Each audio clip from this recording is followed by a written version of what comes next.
Hey everyone, welcome back to another video. The reason why you guys didn't see a video yesterday is because, well, I was running a marathon while injured, believe it or not. So let's talk about it, shall we? So, yeah, yesterday I ran the Gold Coast Marathon, and my goal was to do it in under 3 hours. Now, this is my third official marathon that I've run. I run half marathons, a bit over that every single morning.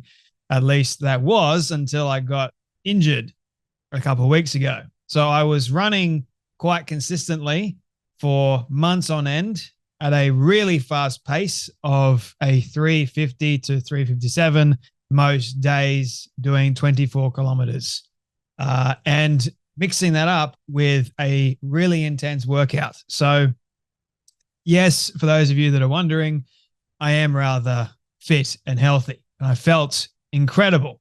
That is until you get injured.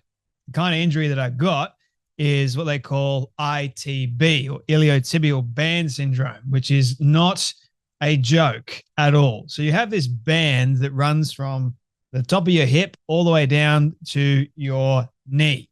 And if that band gets tight from overuse, the pain is directly on the side of your knee, and it's this excruciating stabbing pain. So if you put pressure on it, say if you're running, every single stride that you take, and the moment that your foot hits the ground and the force enters into your knee, the pain is just excruciating. It feels like you can't run anymore. Believe it or not, it is extremely, extremely difficult to run with.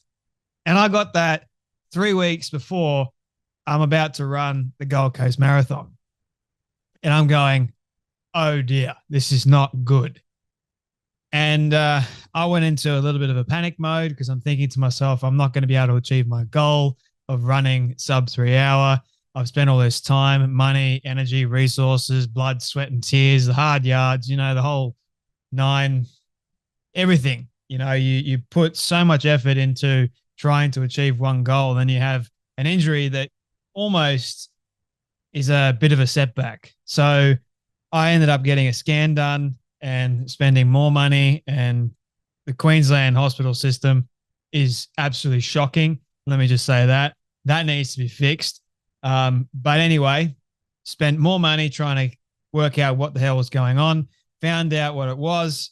I had fluid in my knee, as well as a Baker's cyst at the back of my knee, which is another thing that fills up with fluid. And both are not great to be running with, let alone running at a very fast pace for a marathon, 42 kilometers or however many miles that is. For my American friends, look it up, please. So I'm 3 weeks out and I'm not doing as much training anymore. I've had to really scale it back. Some days, there was 1 week that I just walked the entire week, which is a painful week. I felt really lazy, even though I was walking. I'm a runner. Like, I've got to have that exertion of energy. So I just felt really lazy, right? Ran probably like on the Sunday with my run group, and didn't feel the best. I got to about 19 Ks and I'm just going, not feeling so good. But then again, I'm not someone that likes to give up or quit. So I pushed through quite a great deal of pain. Now, we'll get to the marathon in just a moment, but I ended up having to see my physio so many times. It's not even funny. She had to try and put me back into place all the time, trying to stretch out and loosen the band because it was so damn tight. And that's the problem with the iliotibial band. If it gets incredibly tight, trying to get it loosened up is extremely painful. So it's extremely painful to have the damn thing, but it's also extremely painful to try and loosen the damn thing up. So there was that fun experience. And now I've got a high pain tolerance, but believe you me, when I say that every single time my physio would try and loosen it up, I was yelling and screaming. It is not a pleasant experience. It's not something that I actually would wish on my worst enemy, believe it or not. Not that I have any enemies or worst enemy to begin with, but it's not something I would wish if I did have one. Anyway, So about a week before the marathon, I am not feeling confident at all. But my mindset is I'm just going to send it. My plan was I'm going to stretch for over an hour before the run, and we should be doing that anyway. And also, this injury is more than likely because I don't really stretch that often or recover that well after runs. So, lesson learned. And I was going to not only stretch to oblivion, I was going to drink 2 liters of Train Aid hydration as well as Train Aid Performance, which has got a lot of glucose and fructose in it, which gives you energy. So there was that plan. And then caffeine, which I never have, by the way, about 200 milligrams of it. And then I had a gel with about 25 milligrams in it as well, with more carbs for later on while I'm on the run, just in case I needed it. And then I was also going to take anti-inflammatories like Voltaren here in Australia and hope for the best. Hope that the anti-inflammatories would kick in and do their job. And essentially, I wouldn't feel any pain. Either that or my leg would go so bloody numb that I wouldn't be able to feel a thing as I'm running anyway.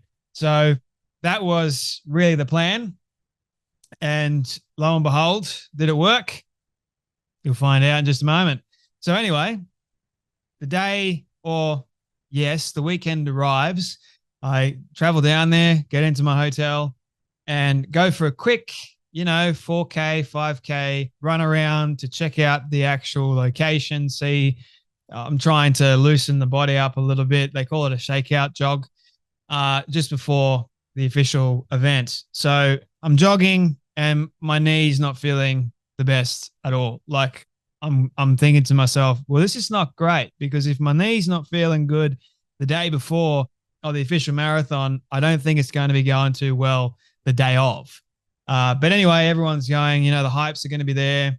The adrenaline's going to kick in. You're going to be feeling it and you're just going to be incredible. Now, a friend of mine did tell me about a week or 2 weeks before all this, when I was having self-doubt, when I was having the level of confidence and I was thinking of possibly pulling the plug. She said to me, Jay, nobody that I know of runs 24 kilometers every single morning, plus does a workout, plus runs at the speed that you run. You've been doing it for months. You've done all the work. Now all you've got to do is trust the process, trust the fact that when you get to that start line, you're going to be able to run and give your absolute best. And she believed in me. And turns out that the moment I got to that start line with my 2 liters of Train Aid in the system and performance and the caffeine and the Voltaren in my system as well, all the stretching, I was feeling good. I was feeling okay. Not as confident as I would like to be, but I was feeling okay. I had to run 5Ks to the start line. That's a big, big feat to actually do before you run 42 kilometers. So yeah, it was a great warm up. Essentially running 48 kilometers or thereabouts the whole day. Like it was fun because the tram lines getting to the actual start line, they were so packed. They didn't account for it. So good thing I planned ahead and I booked a hotel that was only 5Ks from the start line. So I just legged it. What else was I going to do?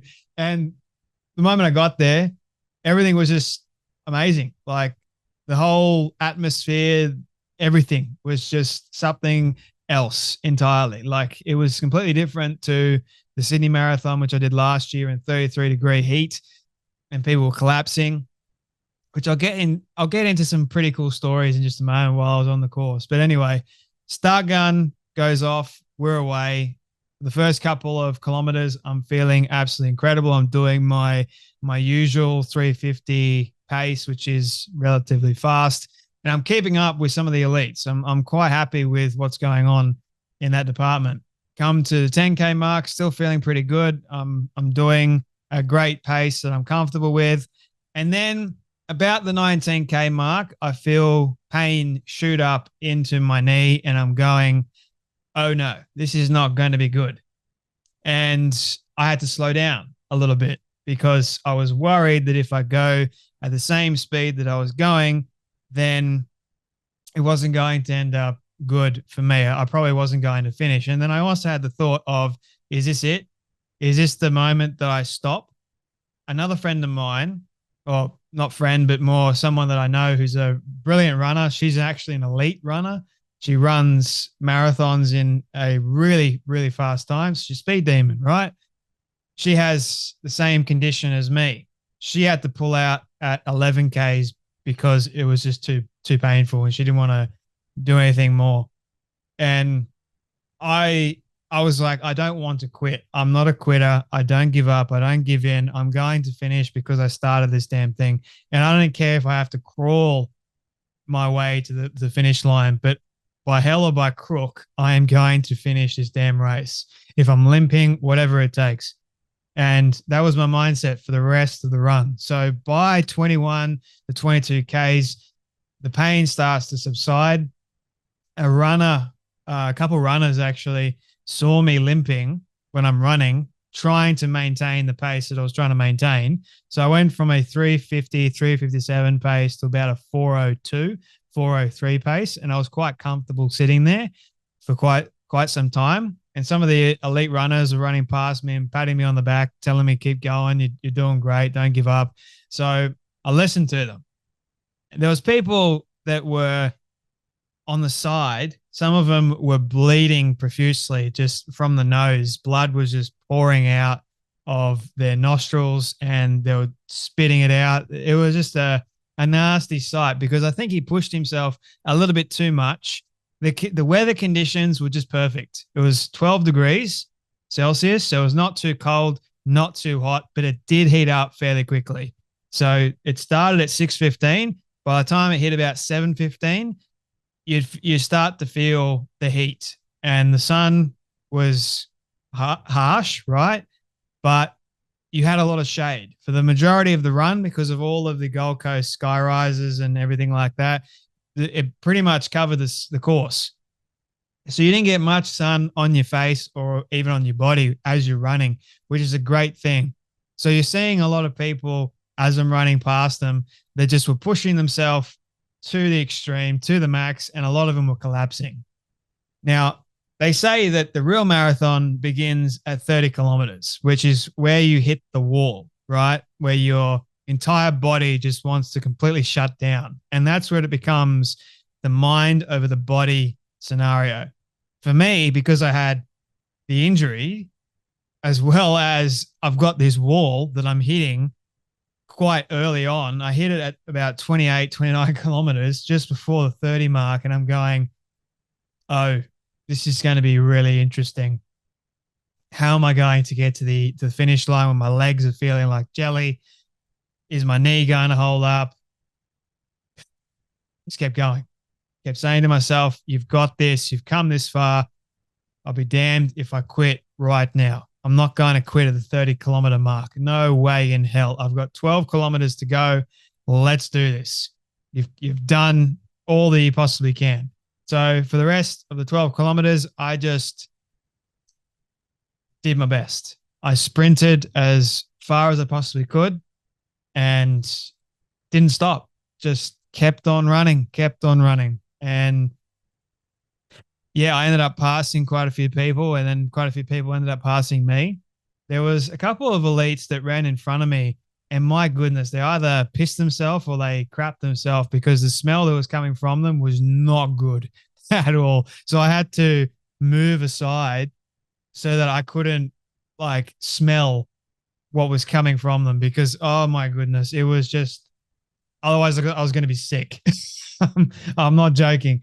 Anyway, the final 2 kilometers was just the worst. Out of the entire run, you got 2 kilometers left. You're almost about to finish, but you're just feeling that I'm going to die. Kind of, I can't do this anymore at the pace that I'm doing it. You want to stop. Everything is telling you to stop, including your brain. But there's just something in me that was going, don't quit. Don't stop.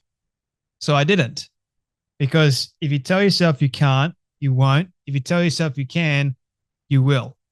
And you've got to do hard things. And it was extremely hard. When you hit that wall and everything is just screaming at you to stop, don't keep going. It's just easier to stop. You don't stop. You keep moving forward. One more step in front of the other. Just keep on going until you reach the finish line. The best part in the entire run was the last 100 meters. So I'm running, hit the 100-meter mark. This guy starts sprinting and he's behind me a little bit. And I see him and I'm like, no. You're not going to take this from me. I'm going to get a place. So I sprinted with this guy to the finish line and managed to, I think I beat him by like a couple of milliseconds, not even, to take the win. So there's a few photos that are just absolutely brilliant of me just in full, like, I was determined to win. And believe it or not, I was a sprinter in high school. So 100-meter dash was my thing. So I'm going at it. And when you got jelly legs, that makes it even more interesting. So cross the finish line, I'm just like, do I cry? Do I what? Guess what time I did it in? I had a goal of doing it under 3 hours.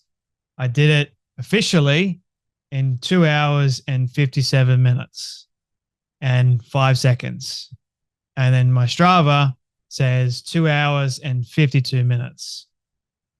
So I guess the whole message behind this is if you've got a goal, work damn hard to achieve it. That's what I do with everything. You work really, really hard to achieve it, no matter what. All the obstacles that came in my way, the entire duration. And sure, I didn't have at times the best attitude. I was freaking out. I was a bit worried, but I had great people that were telling me and reminding me of what I already knew. The kind of person that I am, disciplined, just persistent. That's why I've got this. Be persistent to remain consistent in the things you want. And you can't tame the inner eagle. It's going to want to soar. And that's what I did yesterday. And as a result, ended up finishing with a time that I was really happy with.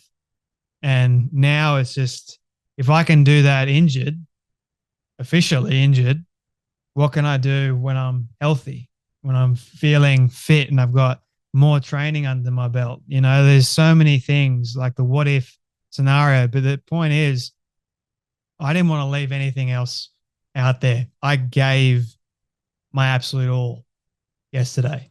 I put it all out there, blood, sweat, tears. I left it all out there on the course and walked away with a huge achievement that I'm very, very proud of. So that's all to say. Don't give up, people. Whatever you've got a goal with, don't give up. Be persistent, continue the resilience, and persevere.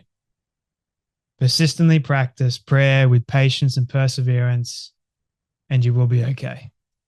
Be blessed, everyone. Thank you all so much for watching. I'll see you all in the next video.